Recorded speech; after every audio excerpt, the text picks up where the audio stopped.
রান্না করব কাঁচা কলার কোপ্তা।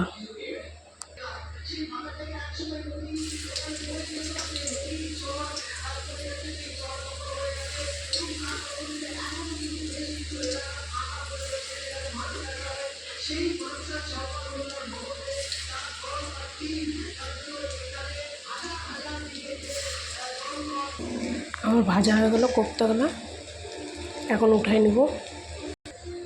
এবার সরষের তেল দিয়ে দেব।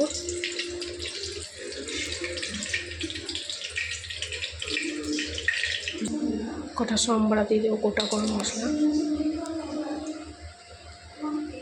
জিরা, সামান্য চিনি, বাটা মশলা দিয়ে দেবো।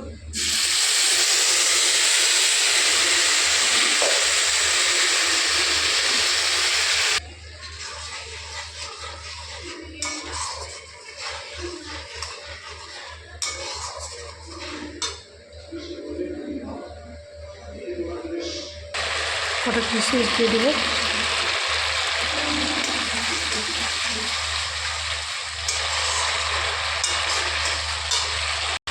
মশলা কষানো হয়ে গেলে এবার জল দিয়ে দিব।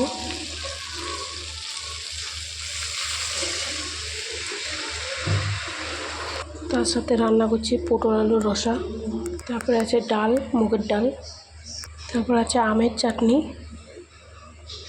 তারপর আছে ডাঁটার চচ্চড়ি। ঝোলটা ফুটে আসছে, এবার কোপ্তাগুলা দিয়ে দেবো।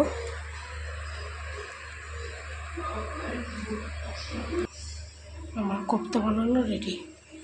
কেমন হয়েছে রান্নাগুলো অবশ্যই বলবা।